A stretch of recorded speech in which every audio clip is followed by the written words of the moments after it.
If you've been struggling with weaker erections, inconsistent performance, or you just want to optimize what's already working, stick with me. Because today we're going to walk through 5 habits that sound unusual on the surface, but are backed by real physiology, and once you understand why they work, you'll probably want to start using at least a couple of them tonight. Before we get into it, a quick and important note. Erectile function into overall cardiovascular and hormonal health, and if you're dealing with persistent or sudden erectile difficulty, that's worth discussing with a doctor because it can sometimes be an early signal of something like high pressure, diabetes, or low testosterone that's worth catching early. Nothing here replaces that conversation, but these are genuinely useful, well-supported habits that can make a real difference for a lot of men, especially when combined together rather than tried in isolation. Let's start with the first one, and it's probably the one people are least likely to expect. Pelvic floor training, sometimes called Kegel exercises, which most people associate exclusively with women's postpartum recovery, but the truth is the pelvic floor plays a direct mechanical role in erectile rigidity for men too.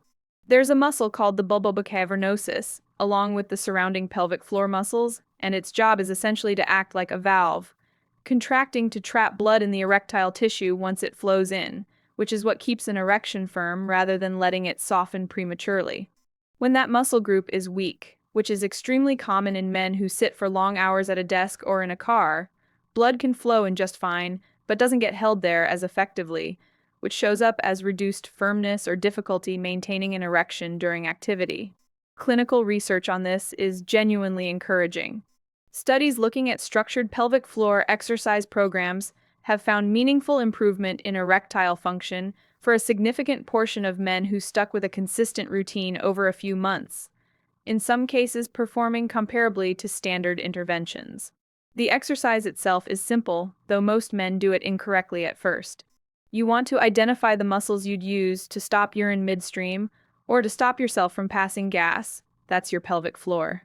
Once you can isolate that muscle without also clenching your glutes, your abs, or your thighs, which is a common mistake, you contract it for about 5 seconds, release for 5 seconds, and repeat that for a set of 10 to 15 repetitions. Doing 2 or 3 sets a day worked into moments you'd otherwise waste anyway. Sitting in traffic, waiting for coffee to brew, sitting through a boring meeting, is enough to start building real strength over 8 to 12 weeks. The reason this qualifies as a weird habit is that almost nobody talks about it because it doesn't fit the usual narrative of diet and exercise, but it's one of the few interventions with direct mechanical relevance to the exact muscles responsible for erectile rigidity, and it costs nothing and takes almost no time. Moving on to the second habit, and this one is going to sound almost too simple to matter, but the research behind it is substantial. Prioritizing nasal breathing and specifically training slow, controlled breathing patterns, sometimes through practices like box breathing or extended exhale breathing.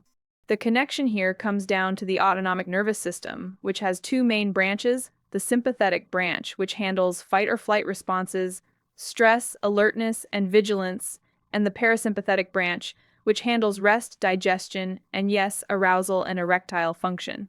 An erection is fundamentally a parasympathetic event. It requires the body to shift out of a stressed, vigilant state and into a relaxed one, because the sympathetic nervous system actively works against blood flow to erectile tissue by constricting the relevant blood vessels. This is exactly why stress, anxiety, and performance pressure are some of the most common causes of situational erectile difficulty, even in men with no underlying physical issue at all.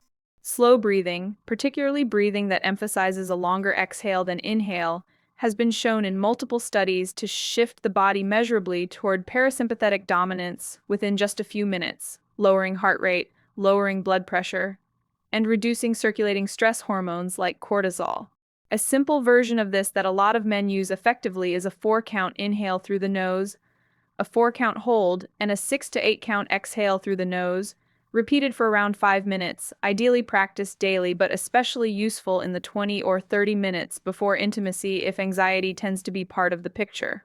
This isn't a gimmick, it's a direct lever on the exact nervous system balance that governs whether the body is physiologically primed for arousal or actively working against it, which is why it earns a spot on this list even though it has nothing to do with diet, supplements, or the gym. The third habit is something most men actively avoid rather than embrace: regular exposure to cold, Whether that's a cold shower at the end of your normal shower, a brief cold plunge, or simply finishing your morning routine with 60 to 90 seconds of cold water. The mechanism here is less about the cold itself and more about what cold exposure trains the cardiovascular system to do. Repeated exposure to cold causes blood vessels to constrict and then rebound dilate once the cold exposure ends, and over time this repeated training improves what's called vascular responsiveness, essentially how efficiently and quickly your blood vessels can open up when they need to. Since an erection is, at its core, a vascular event dependent on the smooth, rapid dilation of specific arteries to allow a surge of blood into erectile tissue, anything that improves the responsiveness and elasticity of the vascular system has a plausible, and in some research, measurable connection to erectile performance. Cold exposure has also been associated in some studies with modest increases in testosterone and with reductions in systemic inflammation, both of which play supporting roles in erectile health, since chronic inflammation is one of the quieter contributors to vascular dysfunction over time. Beyond the physiological argument, there's also a psychological one worth mentioning.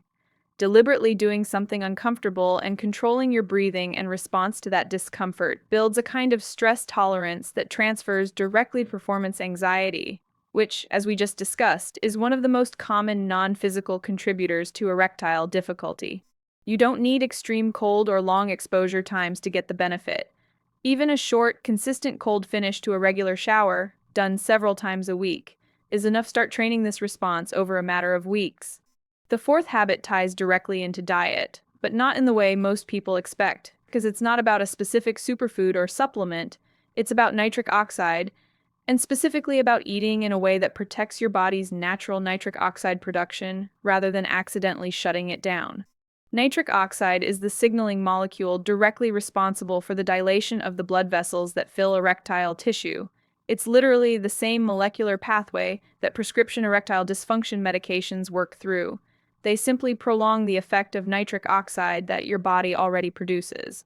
Your body makes nitric oxide primarily through two pathways, one that converts the amino acid L-arginine into nitric oxide, and another less talked about pathway that converts dietary nitrates, found in leafy greens like spinach and arugula, and especially concentrated in beets, into nitric oxide with the help of bacteria that live on the back of your tongue.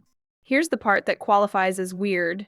Using antibacterial mouthwash regularly can measurably reduce this second pathway, because it kills off the oral bacteria responsible for converting dietary nitrate to a usable form.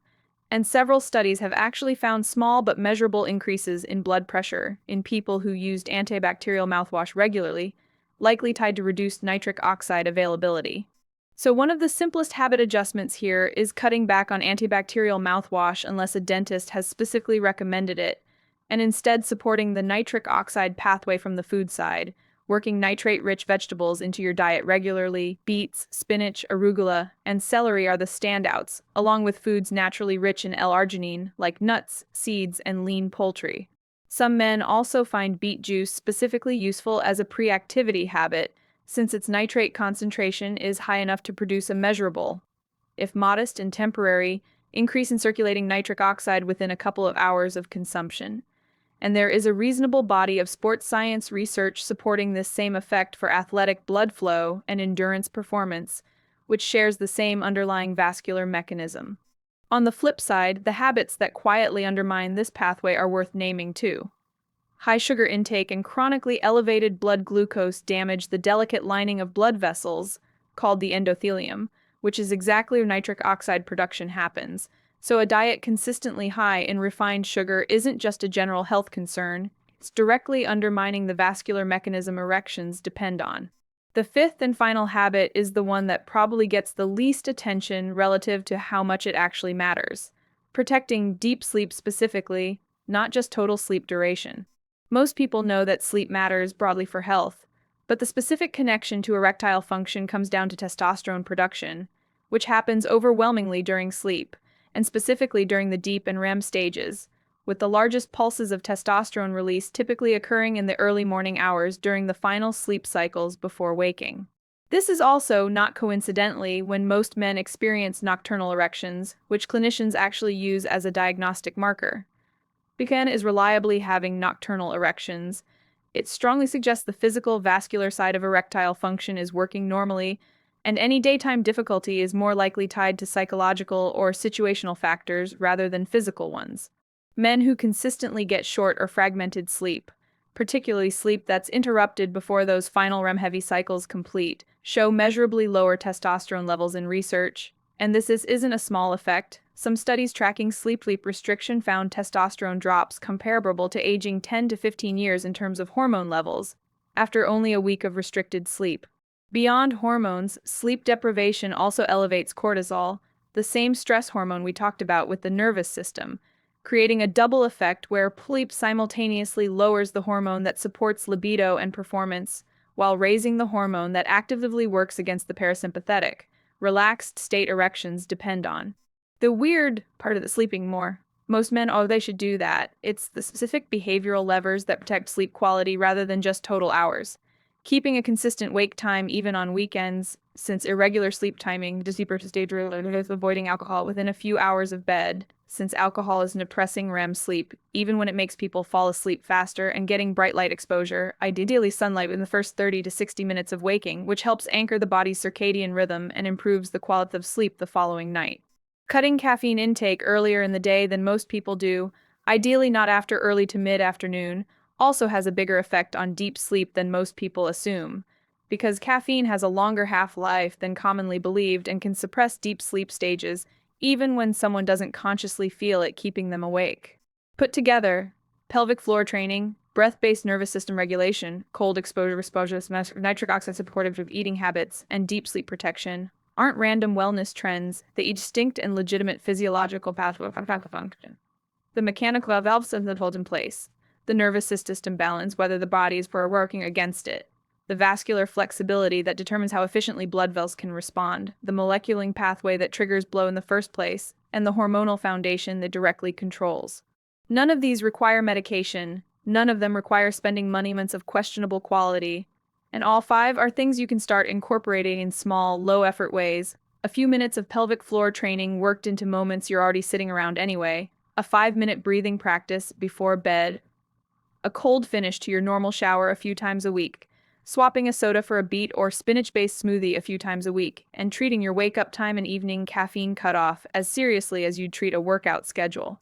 The honest reality is that erectile function is rarely about one single factor. It's the combined output of your cardiovascular system, your nervous system, your hormones, and your daily habits all working together, which is exactly why lifestyle changes tend to outperform fixes for the large percentage of men whose difficulties are rooted in these modifiable factors rather than a specific medical condition. If you try these consistently for a few weeks rather than expecting an overnight change, and you pair them with the basics that never go out of style, regular cardiovascular exercise, maintaining a healthy weight, limiting alcohol, and not smoking, you're addressing this from essentially every physiological angle available to you without a prescription. And again, if you've made these changes consistently and you're still noticing persistent difficulty, that's genuinely useful information to bring to a doctor because it helps narrow down whether there's an underlying vascular, hormonal, or psychological factor that deserves more targeted attention. And there's no reason to treat that conversation as anything other than a normal part of taking care of your health. That's the list, 5 habits that sound unconventional individually, but are each grounded in real, specific physiology, and the men who see the best results tend to be the ones who don't cherry-pick just one, but build all 5 into their routine as a foundation rather than a quick fix.